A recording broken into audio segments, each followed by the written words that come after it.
अस्सलाम वालेकुम। बोल न्यूज़ में खुश आमदीद। मैं हूँ गौहर इशरात और मैं हूँ अन्वेशा सलीम। मैं हूँ महरूख शहरियार। बुलेटिन का आगाज़ होगा। सबसे पहले आपको बता दें कि बड़ा स्टेटमेंट सामने आ गया है। इसराइल ईरान तनाज़े के हकीकी खात्मे की तलाश में हूँ, बातचीत करना चाहता हूँ, लेकिन अपना वक्त जब भेजूंगा जब ईरान मुज़ाकरात की मेज़ पर आने के लिए तैयार होगा। अमरीकी सदर ट्रम्प G7 इजलास में अपनी शिरकत मुख्तसर करके अमरीका वापस पहुँच गए हैं। ट्रम्प ने आज कौमी सलामती टीम को भी तलब कर लिया है, जबकि मशरिक़ वस्ता की सूरत हाल पर गौर किया जाएगा।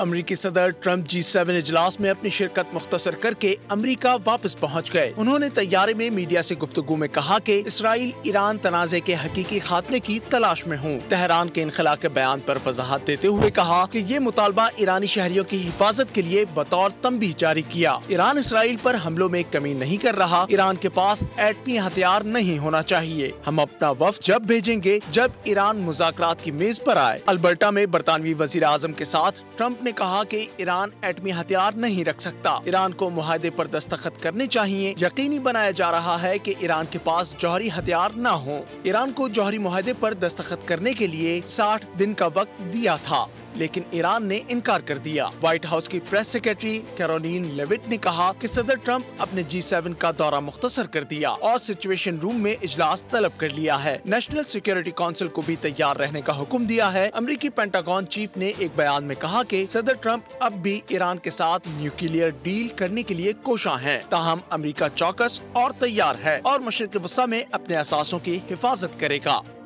G7 ममालिक ने इसराइल की हिमायत कर दी। ईरान को मशरिक़ वस्ता में अदम इस्तेहकाम का जरिया करार दे दिया। एलानिया में कहा गया कि हम इस बात की तौसीक करते हैं कि इसराइल को अपने दिफा का हक हासिल है। हम इसराइल की सलामती के लिए अपनी हिमायत का इरादा करते हैं। ईरान को कभी भी एटमी हथियार हासिल करने की इजाज़त नहीं दी जा सकती। कनाडा में G7 इजलास का एलामिया जारी। इस ग्रुप ने जारे और दहशतगर्द रियासत इसराइल की हिमायत का ऐलान कर दिया और ईरान को मशरिक़ वस्ता में आदम इस्तेहकाम का बुनियादी जरिया करार दिया और इसके साथ ही खत्ते में कशीदगी के खात्मे पर जोर भी दिया। एलामिया में कहा गया कि हम इस बात की तौसीक करते हैं कि इसराइल को अपने दिफा का हक हासिल है। हम इसराइल की सलामती के लिए अपनी हिमायत का आदा करते हैं। ईरान इलाकाई आदम इस्तेहकाम और दहशतगर्दी का मरकजी जरिया है। ईरान को कभी भी एटमी हथियार हासिल करने की इजाज़त नहीं दी जा सकती। हम इस बात पर जोर देते हैं कि ईरानी बहरान का हल मशरिक़ वस्ता में वसी पैमाने पर कशीदगी के खात्मे बशमूल गज़ा में जंगबंदी का बाइस बनना चाहिए। G7 रहनुमाओं ने यह भी कहा कि वो तवानाई की मंडियों में इस्तेहकाम कायम रखने के लिए बाहमी ताउन पर तैयार हैं। इसराइल ने ईरानी कमांडर अली शादमानी के शहीद होने का दावा कर दिया है। इसराइल ने एक हमले में ईरानी सरकारी टीवी को निशाना बनाया। नेतन्याहू की आयतुल्लाह खमनाई को कत्ल और ईरानी हुकूमत का तख्ता उलटने की धमकी को फ्रांसीसी सदर मैक्रोन ने एक संगीन गलती करार दे दिया है।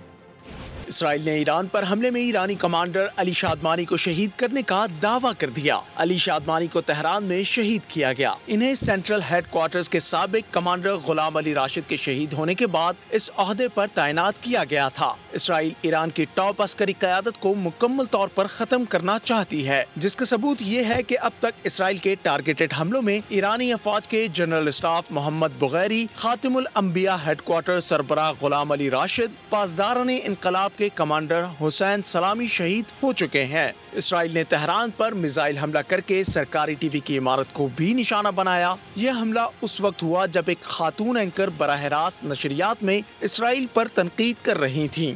अचानक धमाका हुआ, ताहम खातून एंकर बिल्कुल नहीं घबराईं और स्टूडियो से निकल गईं। इस हमले के चंद मिनट तक नशरियात मुअत्तल रहीं, लेकिन फिर नशरियात बहाल कर दी गईं और खातून एंकर ने वहीं से सिलसिला शुरू किया जहां से मुनक़ता हुआ था। नेतन्याहू ने आयतुल्लाह खामनाई पर हमले का इशारा दे दिया। नेतन्याहू का कहना है कि ये इक़दाम जंग को बढ़ावा नहीं देगा, बल्कि जंग के खात्मे में मददगार साबित होगा। हमें ईरान से मुज़ाकरात में कोई दिलचस्पी नहीं। फ्रांसीसी सदर मैक्रोन ने कहा कि ईरानी हुकूमत का तख्ता उलटना संगीन स्ट्रैटेजिक गलती होगी। इसराइली शहरी तल अबीब से फौरन निकल जाएं। पासदारान इनकलाब ने तल अबीब पर बड़ा हमला करने का दावा कर दिया है, ऐलान कर दिया है। ईरान के आज इसराइल पर 11वें हमले में 30 मिसाइल दागे गए हैं, जिससे मजीद 8 इसराइली हलाक और 300 जख्मी हो चुके हैं। आपको बता दें कि तल अबीब में सायरन बजते रहे। हैफा बंदरगाह और दीगर शहरों पर मिसाइलों की बारिश से वस्ती इसराइल धमाकों की आवाज़ों से लरज़ उठा। इसराइली एजेंसी मोसाद की इमारत पर भी मिसाइल दागे गए। हैफा की रिफाइनरी को भी बंद कर दिया गया। क्या कुछ होता रहा, इस रिपोर्ट में मुलाहिजा कीजिए। बड़े हमले का ऐलान, ईरान का इसराइली शहरियों को तल अबीब खाली करने की फौरी हिदायत। ईरान की पासदारान इनकलाब ने तल अबीब पर बड़ा हमला करने का ऐलान कर दिया। पासदारान इनकलाब के तर्जुमान जनरल अली मोहम्मद ने कहा कि ऑपरेशन वादा सादिक सोम के तहत हम दुश्मन को एक लम्हे के लिए भी अमन मुयस्सर नहीं होने देंगे। ईरान ने सुबह सवेरे इसराइल पर एक और बड़ा और शदीद हमला किया। तल अबीब में सायरन गूंज उठे, जबकि इसराइल के कई शहरों में हाई अलर्ट नाफिज कर दिया गया। ईरान ने हैफा बंदरगाह और तल अबीब की जानिब मुतअद्दिद बैलिस्टिक मिसाइल्स और ड्रोन्स दागे। मिसाइल हमलों में इसराइली जौहरी तंसीबात, डमोना और मुसाद के हेडक्वार्टर को भी निशाना बनाया गया। ईरान ने अक़वाम मुत्तहिदा की सलामती कौंसिल को खबरदार किया है कि ईरान पर इसराइली हमलों में तल अबीब से ताउन करने वाले ममालिक बहरान के नताइज का सामना करने के लिए तैयार रहें। अक़वाम मुत्तहिदा में ईरान के मुस्तकिल मंदूब अमीर सईद एरवानी ने सलामती कौंसिल को भेजे गए खत में कहा, अमरीकी हथियारों, खुफिया मालूमात और सियासी हिमायत के बगैर इसराइल किसी सूरत ईरान पर हमला नहीं कर सकता था। उन्होंने कहा कि इस गैर कानूनी हमले की जिम्मेदारी अमरीका पर भी आयद होती है। इस्लामी ममालिक ने इसराइल के हमलों की मुत्तफ़िक़ा तौर पर मज़म्मत कर दी। इसराइल की जानिब से ईरान पर जारी हमलों के खिलाफ चार्टर की खिलाफ वर्जी करार देते हुए कहा गया कि मशरिक़ वस्ता में अमन की बहाली के लिए इसराइली जारहियत फौरी रोकी जाए। मुतालबा किया गया कि मशरिक़ वस्ता को जौहरी और दीगर तबाही फैलाने वाले हथियारों से पाक जोन बनाया जाए और तमाम इलाकाई ममालिक जौहरी अदम फैलाव के मुआहदे NPT में शामिल हों। अगर हम जंग में गए तो ईरानी मिसाइलों की ताब ना ला पाएंगे और हमारे बहुत फौजी निशाना बनेंगे। रिटायर्ड अमरीकी कर्नल डैनियल डेविस ने फॉक्स न्यूज़ पर सूरत हाल वाज़ेह कर दिया है। कहा कि ईरानी मिसाइल अमरीकी फौजियों को बासानी निशाना बना सकते हैं। हमें इस जंग में जाने की कोई ज़रूरत नहीं।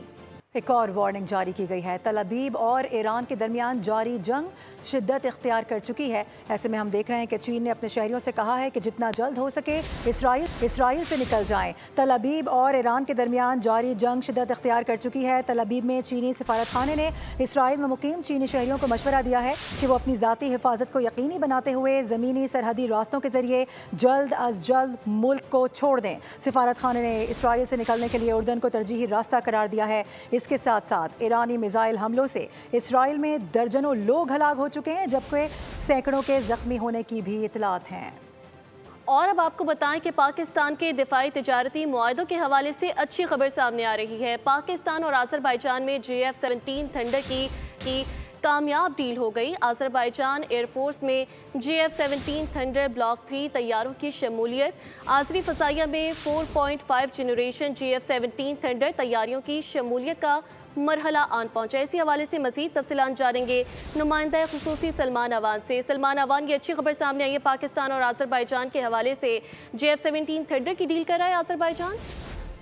जी बिल्कुल, ये डील हो चुकी है, डील पेशरफ्त कर चुकी है और अब तो वो मरहला आन पहुंचा है जब आप जल्द ही पाकिस्तान में तैयार करदा JF-17 थंडर ब्लॉक 4.5 जनरेशन जो तैयारे हैं इनको आज़रबाईजान एयरफोर्स में शामिल होता देखेंगे। और इस हवाले से ज़राए ने बताया है कि JF-17 थंडर की शमूलियत की बाज़ाब्ता तकरीब बाकू में मुनक्किद होगी। आज़रबाईजान की जो एयरफोर्स है उसके पायलट पाकिस्तान में अपनी तरबियत कामयाबी से मुकम्मल कर चुके हैं और पाकिस्तान में तरबियत याफ्ता पायलट पाकिस्तान से ही अपने JF-17 थंडर तैयारों को खुद उड़ाकर आज़रबाईजान ले जाएंगे। इस वक्त अगर मैं डील की बात करूं तो ये सब तकरीबन बात सामने आ चुकी है। ये तकरीबन 40 JF-17 थंडर तैयारे हैं जो कि आज़रबाईजान पाकिस्तान से खरीदने जा रहा है, जिनकी मालियत $4.6 बिलियन बनती है। पाकिस्तान एयरफोर्स आज़रबाईजान और सऊदी अरब के लिए JF-17 थंडर की नॉन स्टॉप जो परवाजें हैं उनका भी मुजाहरा कर चुकी है। और हालिया पाकिस्तान इंडिया की कशीदगी के दौरान आपने देखा किस तरह से पाकिस्तान एयरफोर्स ने अपने JF-17 थंडर तैयारों से हाइपरसोनिक वेपन फायर करके इंडिया के جو S-400 سسٹم ہے اس کو ٹارگٹ کیا تھا. جی آذربائیجان پاکستان سے J-17 تھنڈر خریدنے والا مجموعی طور پر تیسرا ملک ہے اور یہ پاکستان کی بہت بڑی کامیابی ہوگی پاکستان کے لیے, پاکستان کی ڈیفنس انڈسٹری کے لیے اور آذربائیجان کے بہت بڑی ڈیولپمنٹ ہے, بہت بڑی کامیابی ہے یہ. سلمان آوان تفصیلات سے آگاہ کر رہے تھے, شکریہ آپ کا. فیلڈ مارشل سید عاصم منی کا دورہ امریکہ واشنگٹن میں مقیم پاکستانی کمیونٹی سے ملاقات کی. بڑی تعداد میں اوورسیز پاکستانیوں کی جانب سے چیف آف آرمی اسٹاف کا پرتباک استقبال کیا گیا. مارکہ حق میں پاک افواج کی شاندار کارکردگی پر زبردست خراج تحسین پیش کیا گیا. مسلح افواج کی بہادری اور پیشہ ورانہ مہارت کو سراہا. فیلڈ مارشل نے اوورسیز پاکستانی معیشت میں خدمات اور سرمایہ کاری کو سراہا ہے, جبکہ کہا گیا کہ اوورسیز پاکستانیوں نے ترسیلات سرمایہ کاری اور مختلف شعبوں میں اپنی اعلیٰ کامیابیوں کی بدولت اہم کردار ادا کیا. سمندر پار پاکستانیوں نے مفید تجاویز تجربات بھی آرمی چیف کے ساتھ شیئر کیے. آرمی چیف نے اوورسیز پاکستانی کمیونٹی سے روابط مزید مضبوط بنانے پر زور دیا. ملاقات کے اختتام پر مضبوط, محفوظ اور خوشحال پاکستان کا عزم کیا گیا.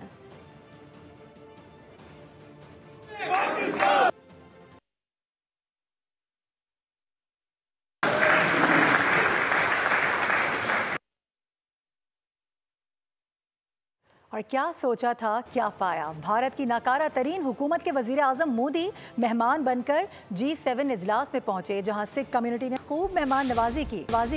کیلگری میں احتجاجی مظاہرہ کیا گیا. کہا کہ سکھوں کے قاتل کا کینیڈا میں کوئی خیر مقدم نہیں. مودی نے کینیڈا کی خود مختاری کی خلاف ورزی کی ہے, اس سے حساب لیا جائے. آپ کو بتائیں کہ پیپلز پارٹی نے پہلے بھی حکومت کو ووٹ دیا تھا, اب بھی پیپلز پارٹی حکومت کو ہی ووٹ دے گی. پیپلز پارٹی کبھی بھی حکومت کے خلاف جا ہی نہیں سکتی. پیپلز پارٹی سے بات کرنا غیر سنجیدہ ہوگا. قومی اسمبلی اجلاس میں بیرسٹر گوہر کا اظہار خیال. کہا کہ دنیا نے پراپرٹی ٹیکس کو ختم کر دیا ہے. حکومت اسلام آباد میں پراپرٹی پر ڈیوٹی صفر کرے. حکومت بجٹ میں اپوزیشن کی تجاویز کو بھی آن بورڈ لے کر آئے. اس دونوں ایوانوں میں جب کنسیڈر کیا جاتا ہے تو آئین اور اسمبلی کے 2007 کے جو رولز ہیں اس بجٹ کو اور اس کے کنٹینٹس کو اس کو ڈسکس کرے. شاید اس ذمہ داری ادا کرنے میں یہ ایوان ہمیشہ سے ناکام ہوتا رہا ہے. ہم نے پالیٹکس اس معیشت میں بھی ہم لے کے آئے ہیں اور یہ اپوزیشن کی طرف سے نہیں, ہمیشہ سے حکومت کی طرف سے آتا رہا ہے. اس حکومت نے کوئی میجر پروجیکٹ کا اناؤنس نہیں کیا. جب بجٹ بنتا ہے تو آپ عام آدمی کو دیکھتے ہیں بجائے اس کے کہ آپ اپنے زیادہ ضروریات کو دیکھیں. ذاتیات کو اب ہمیشہ کے لیے چھوڑ دے. اسلام آباد میں یہ جو ہمیشہ انٹروڈیوس کراتے رہے ہیں سٹیمپ ڈیوٹی لگا رہے ہیں پراپرٹی پہ یہ سٹیمپ ڈیوٹی آپ زیرو کر دیں. مریم اورنگزیب نے پنجاب کے بجٹ کو عوام دوست قرار دے دیا. سینئر صوبائی وزیر کہتے ہیں وزیر اعلیٰ پنجاب مریم نواز کی زیر قیادت عوام کو ریلیف دیا. بجٹ میں تعلیم, صحت, زراعت کے شعبوں پر خصوصی توجہ دی گئی. دعویٰ کیا کہ پنجاب بھر میں فضائی آلودگی میں واضح کمی آئی ہے. انفراسٹرکچر میں نمایاں بہتری لا رہے ہیں. مریم نواز ہر دن عوام کی خدمت میں گزار رہی ہیں. اینول بجٹ ہے لیکن یہ ایک مشن ہے جو چیف منسٹر پنجاب نے کل پیش کیا ہے کہ اس کا جو ٹوٹل حجم ہے وہ 5,335 بلین کا ٹوٹل حجم ہے. پنجاب کی تاریخ کا سب سے بڑا ترقیاتی ڈیولپمنٹ بجٹ ہے. سب سے زیادہ فوکس چیف منسٹر کا ہیلتھ اور ایجوکیشن میں رہا ہے اور تیسرا نمبر ایگریکلچر کا آتا ہے. کوئی دن ایسا نہیں تھا جو چیف منسٹر پنجاب کی محنت اور خدمت سے محروم تھا. ہر دن ہم نے شہریوں کی, عوام کی خدمت میں چیف منسٹر پنجاب نے لگائے. جو کلائمیٹ چینج کے اوپر کام ہوا ہے پنجاب کے اندر, پہلا ویژن, پہلی پالیسی, جو کلین ایئر کے اوپر, ایئر کوالٹی انڈیکس کے اوپر, اسموگ کے اوپر کام کیا گیا ہے, وہ آپ کے سامنے ہے. US ٹیرف پر امریکہ نے پاکستان کے ساتھ اسٹریٹجک معاہدے کی یقین دہانی کرا دی ہے. وزیر خزانہ نے ایک کے بعد ایک خوشخبری سنانا شروع کر دی. کہا کہ ہماری ایکسپورٹ انڈسٹری آگے بڑھیں گی, ایڈیشنل سیکٹر کے لیے فنڈ کریں گے. پارلیمنٹ کو کہا کہ 10 ملین پر 5% ٹیکس ہوگا. Ongoing discussions and negotiations on US tariffs, ensuring that Pakistan is in a good place on a competitive basis. When it comes to US tariffs, we continue to move forward in terms of the strategic partnership between Pakistan and the US, that our industry moves forward and our export industry moves forward. We can help secure funding for additional sectors which require attention as we move forward and create that fiscal space. We have imposed or suggested to impose to the Parliament a 5% tax on pensions above 10 million. ابھی خبر یہ ہے کہ ہنزا کی مشہور عطاباد leak جس میں sewerage کا گندا پانی شامل ہونے لگا ہے، پاکستان کی سیر کو آئے ولاگر جارج بکلے کا انکشاف سامنے آیا ہے۔ ان کی جانب سے کہا گیا کہ مقامی لوگوں نے بتایا کہ معروف ہوٹل گندا پانی جھیل میں بہا رہے ہیں۔ واضح طور پر دیکھا جا سکتا ہے کہ ہوٹل کے گرد پانی کا رنگ بھی تبدیل ہو چکا ہے۔ یہ بہت خوبصورت جھیل ہے، اگر گندا پانی نہ روکا گیا تو یہ پوری جھیل کو متاثر۔ اور اب موسم کے حوالے سے خبر شامل کرتے ہوئے کراچی والوں کو دیں گے خوشخبری، کیونکہ مونسون کی آمد ہے۔ بارش برسانے والا سسٹم 25 جون کو انٹری دے گا۔ 25 جون سے 2 جولائی تک ملک بھر میں مونسون کا پہلا اسپیل داخل ہو رہا ہے۔ دوسری جانب بحیرہ عرب میں ہوا کے کم دباؤ کے باعث شہر کا موسم گرم ہے۔ درجہ حرارت 41 جبکہ شدت 50 تک محسوس کی جا رہی ہے۔ 19 جون کو بھی کراچی میں صبح اور شام کے وقت بوندا باندی کا امکان ہے۔ کراچی والے شدید گرمی اور ہب سے پریشان ہو کر ساحل سمندر پہنچ گئے۔ شہر کی نسبت ساحل پر ہوا ذرا ٹھنڈی ہے۔ اس وقت وہاں کیا صورتحال ہے؟ کفیل احمد سی ویو پر موجود ہے، ان سے جانتے ہیں۔ کفیل بتائیے گا۔ دیکھیں جو شاندار ہوا اس وقت سی ویو کے ساحل پر ہے، کراچی والے یہ دعا اور امید کر رہے ہیں کہ یہ شہر کے اندر بھی چل جائے، اس لیے کہ یہ ہوا کم از کم جو گرم موسم ہے کراچی کو اس سے بہت زیادہ بہتر ہے۔ ایک نجی یونیورسٹی کے اسٹوڈنٹس میرے ساتھ ہیں اس وقت جو کہ ساحل سمندر میں موجود ہیں۔ السلام علیکم موسیٰ، آئے ہیں گرم موسم کراچی کے شہر کا اور یہاں کا موسم کتنا ڈفرینٹ ہے؟ یہاں پر بہت اچھی ہوا ہے، ٹھنڈی ہوا ہے، شہر میں بہت زیادہ گھٹن ہے اور وہاں پر سانس بھی نہیں لیا جا رہا، تو یہاں سانس لینے کے لیے آئے ہیں تاکہ یہاں پر تھوڑا فریش ہو سکیں، تھوڑا جو ہے نا ذہن بھی ہے نا کھل سکے اور کچھ پڑھائی بھی کر پائیں۔ ذہن کھل گیا یہاں آ کے؟ ہاں تھوڑا ٹھنڈی ہوا لگی ہے تو سکون ملا ہے، ورنہ بہت گرمی، ہم یونیورسٹی میں کیمپس میں بھی تھے تو وہاں بہت گرمی لگ رہی تھی، اس لیے ہم نے اچانک سے پلان بنایا کہ ہم آئیں اور کوئی ٹھنڈی ہوا کھائیں۔ اور کراچی والے دعا بھی کر رہے ہیں اور توقع بھی کر رہے ہیں کہ خدا کرے کہ بارش ہو اور یہ جو سچویشن ہے بہتر ہو، گو کہ یہاں کا بہتر۔ بہت شکریہ۔ اسی کے ساتھ نیوز بلیٹن سے فی الوقت اتنا ہی۔ مزید اپڈیٹس کے لیے وزٹ کیجیے bolnews.com اور دیکھتے رہیے بول۔